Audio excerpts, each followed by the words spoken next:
hello again, and thank you for taking the time and coming in to sit with us, engage with us, as you always do. For those of you who've been constant with us in these engagements, in these sessions, we are also thankful and grateful for the gift of life, the gift of family, the gift of friendship, particularly because in this Yuletide season, in this festive season, I hope and I trust that you've had a great, good, beautiful Christmas.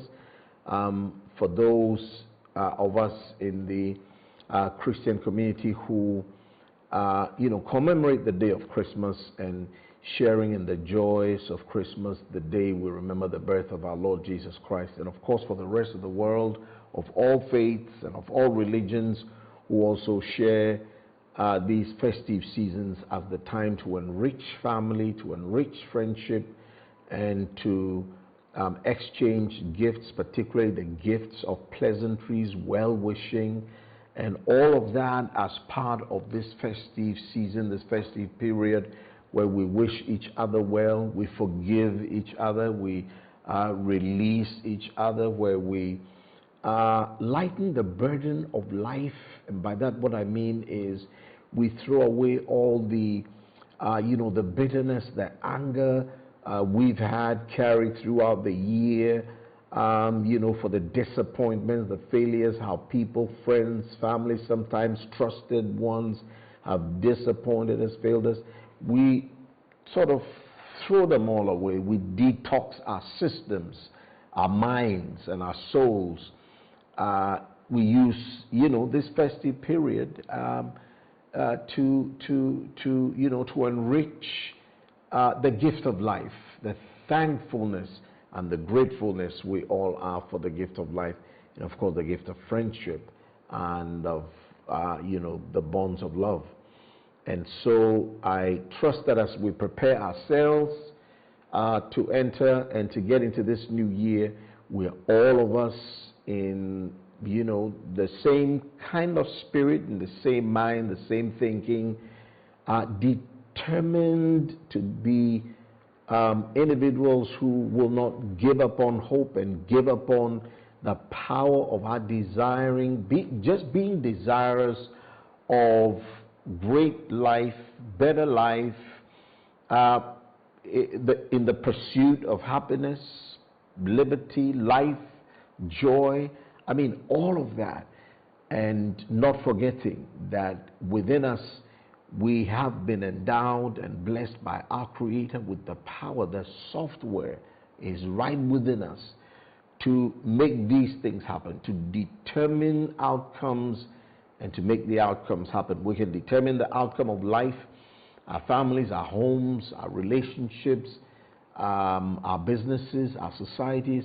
We can determine and envisage outcomes of joy and peace and blessing and happiness, and we can actually work towards them to make them happen. And all of this is seated or sits on the bedrock of desire, the power of desire, the desire which is to want, not just passive want, but the desire which is to want something great, want to live and serve a larger purpose than just you and your little self and your,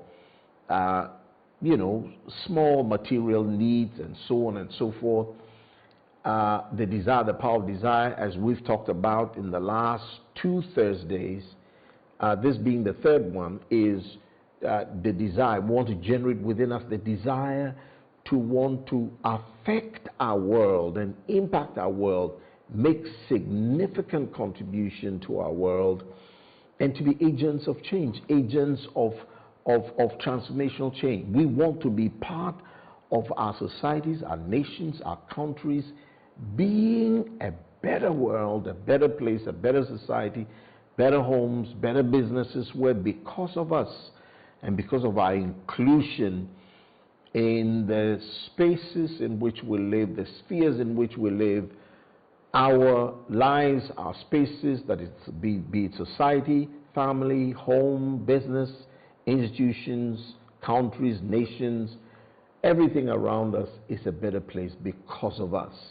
This is the kind of impact and effect we desire to bring. So as we talk about the power of desire, this one last time in this year, and then of course preparing ourselves to get into the next year, the new year of 2023, our prayer is that, first of all, it will not just be a passive desire, but it will be desire that has graduated into yearning, and yearning that has further graduated into zeal. That means energized desire, passionate desire, strong desire, desire that is not just want, passively want that's just sitting and lying, but desire that is really precipitated into action, real action, where we are determined to make a difference, a good difference. And so I want to thank you again for making the time.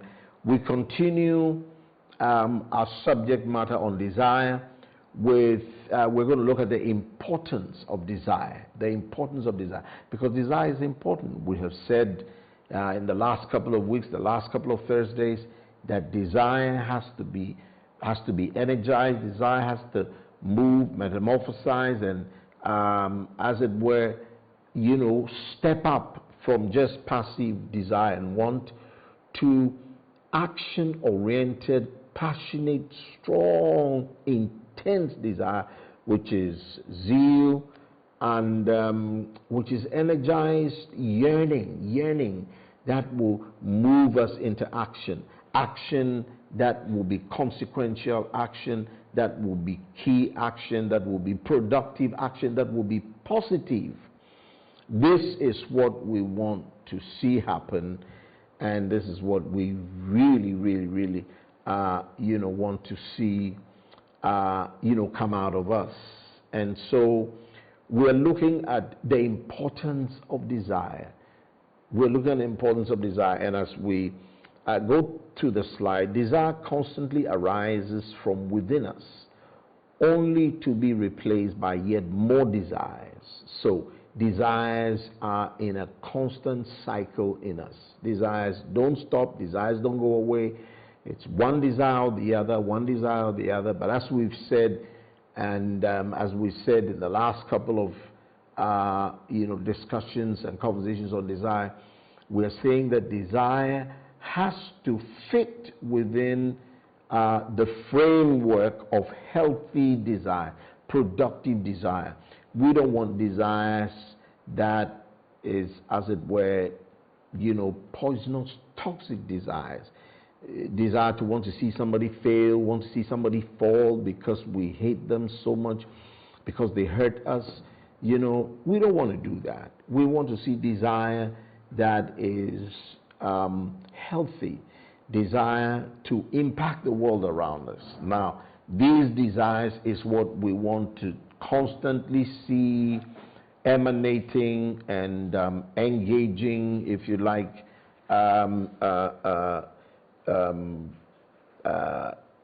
rising. We want to see these desires constantly being generated. Now, without this continuous stream of desiring, there would no longer be any reason to do anything. So again, desire is the fuel of life, especially stronger desire, which is yearning, which is zeal, and these are upward, stepward, intense levels of desire. We need them for life to be life, and for life to go on, and for life to continue. Life would grind to a halt, as it does for people who lose the ability to desire. People die because they lose the desire to live, the fire to live. People become poor, grow poor, and just degenerate and decay and get sick and just waste away because the desire to live, the fight. See, because desire will energize the fight to live. because there has to be want for something.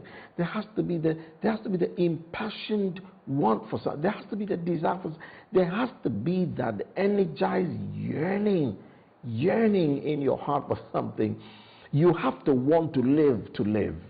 You have to want to be alive to be alive. You want to. You and I will have to want to get out of poverty to get out of poverty. You and I will have to want to be productive to be productive. You and I we must want, so badly want, so urgently want Africa to emancipate and to justify the blessing of all of these resources for us to have transformational change. We have to want it so urgently, as they say, we have to want it so bad, so bad, so bad, so bad, so bad, so bad. In other words, we have to be consumed with it. Otherwise, and I'd like to read the bullet point on this slide again, desires constantly arise from within us, only to be replaced by yet more desires.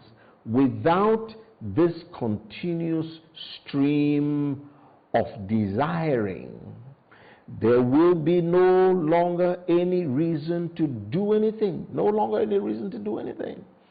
We will throw in the towel, we'll be passive, we'll just be paralyzed, and that's it. We'll just lay there and waste away and while away till we die and just go. Desire is the fuel that makes you and I breathe and inhale and exhale. Desire is at the heart of that reflex action of inhaling and exhaling. Life is all seated on the wheels of desire. Do you want it? Do you want it? Do you want it? Do you want it? Do you want it? Do you desire it? Do you want it? So, and I read the last bit. It says, life would grind to a halt.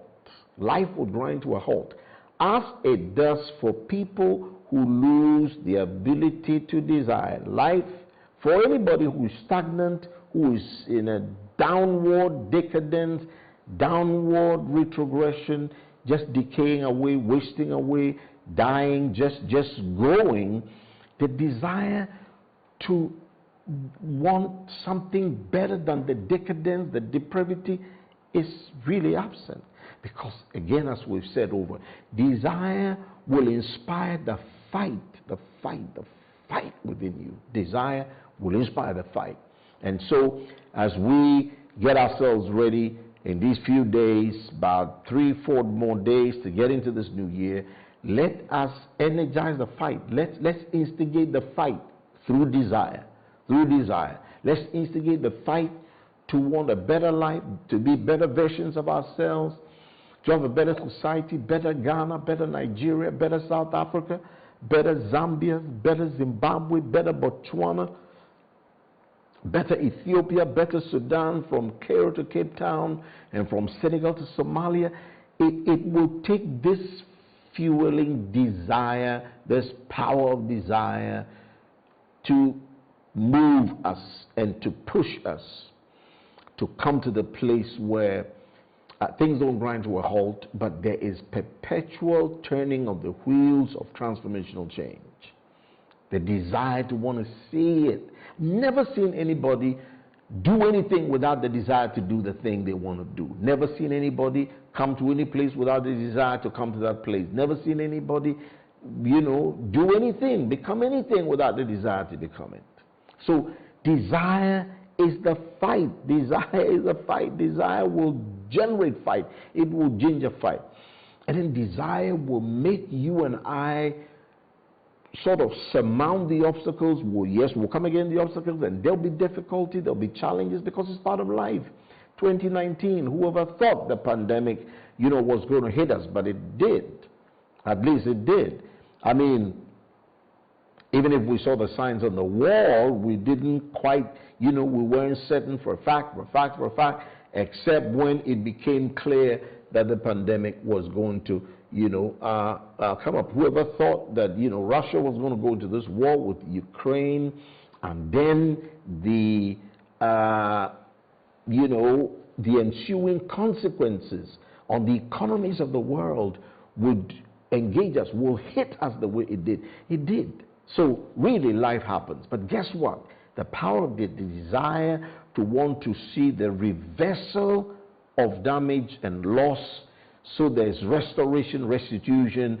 That is the first fuel, that's the first energy.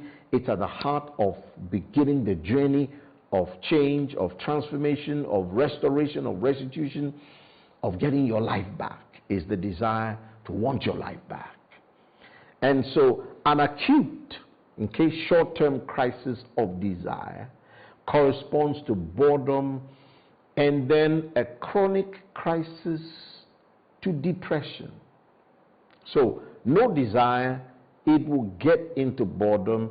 Once it gets into boredom, it gets into depression. Now, these two elements, negative elements of life, and what they can do to a person when a human being is bored, totally bored, you'll be amazed at what we can do. Because when you are bored to the extent of really being bored, your guards are down, your defenses are gone, and so any vile idea and thought is introduced into your life, and you are going to do it. All manner of weird, wicked, evil things can invade the space of your thought system, your thought life, and you will do it because nothing occupies you away from this evil called boredom, whose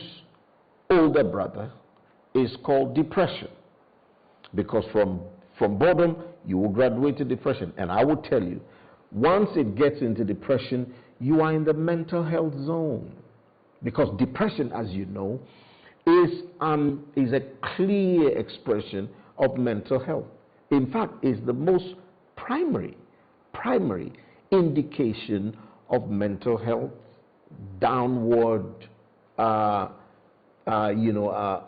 retrogression. So it is almost amazing to see the cure for eventual depression is the power of desire, the desire to live, the desire to want to live, the desire to want to be alive, the desire to want to be healthy, the desire.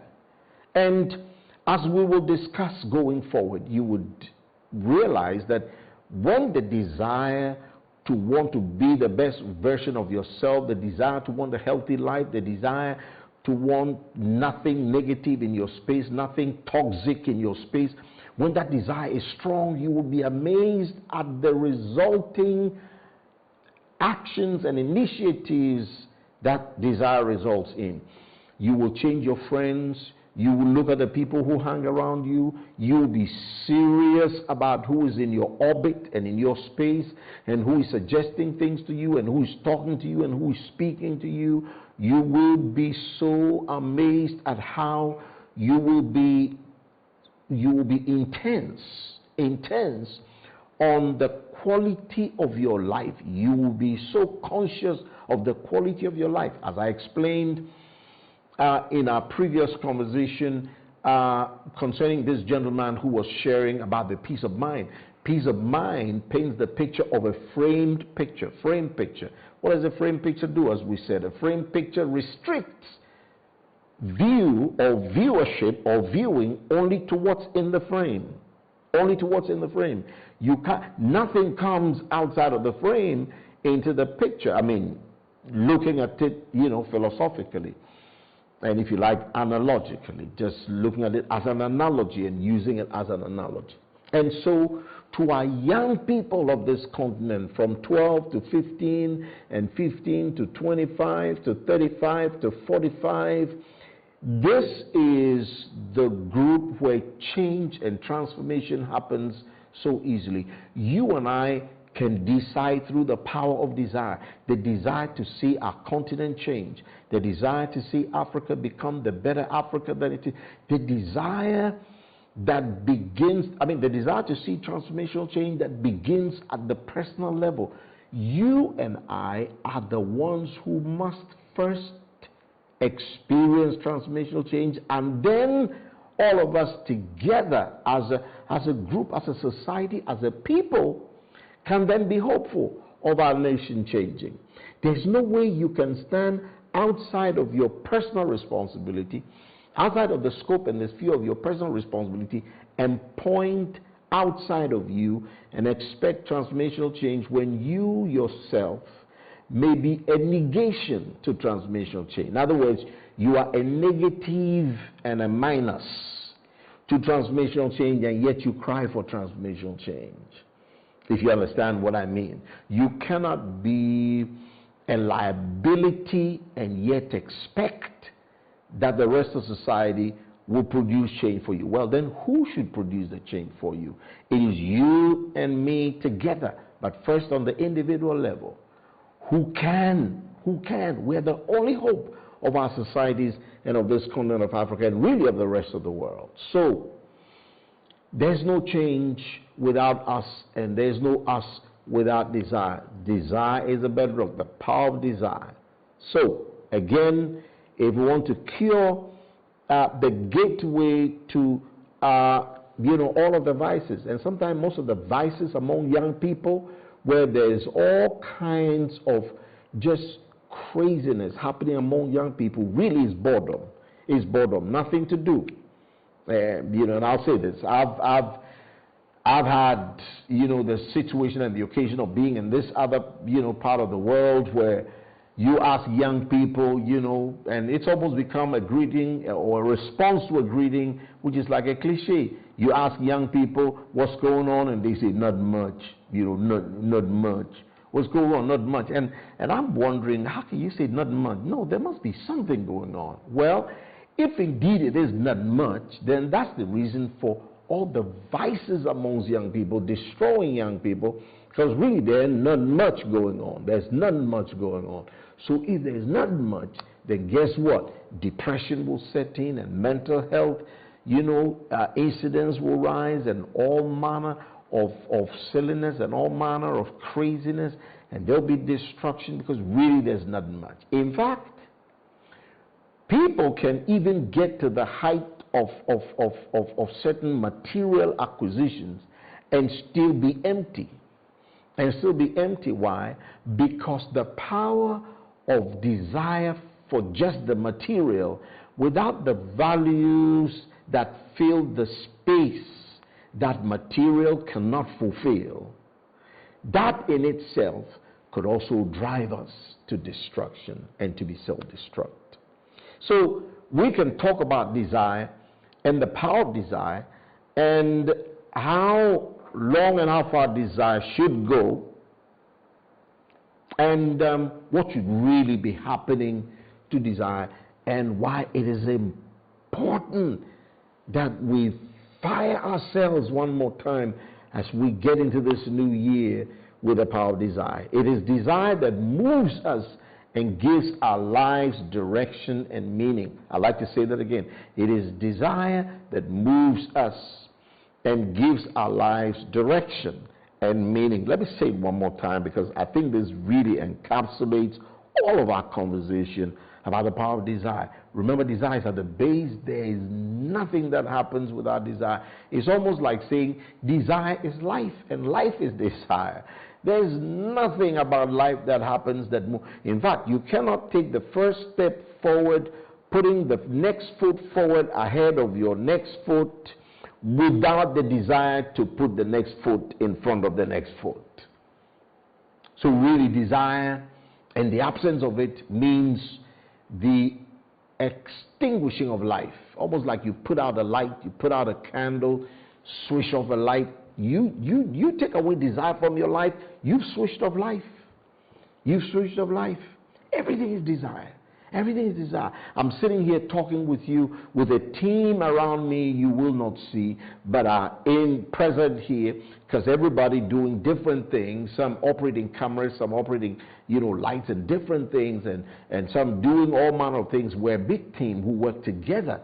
And you don't see all of everything is happening right now because of the desire to make today happen, to make today's conversation happen, and as a result of the desire moved and graduated into yearning and into zeal, and then action followed, and that's why we have the conversations we have here. So life without desire is gone off like a light goes off. So let's make the determination to get back our desire in place. Let's determine we are going to engage desire more than we've ever done. Desire motivates us. This is the importance of desire. Desire motivates us in many important ways. Physical desire, for example, is called hunger or thirst. Intellectual desire is called curiosity. Economic desire is called consumer demand, but I would also add to that creation of wealth, because economic desire cannot just be consumer-driven, consumer-oriented, consumer-based, because after you consume, well, you will be depleted. So where's the next resource going to come from? So there's consuming, but there's also creation. We create and we consume, we create and we consume, we create, we conserve, we preserve and consume, we create. So they go hand in hand. So economic desire has to encapsulate creation and consumption, and not just consumption. But this is within a certain specific context, and that's why we put there economic desire is called consumer demand. Remove these expressions of desire, and the human life as we know it would cease to exist. The desire to eat and to drink water, the desire to be curious, to have knowledge, the desire to create wealth, the desire to consume. In other words, get a nice home, build, and all of the aspirations to have a better life. Better life also involves and includes the physical well-being.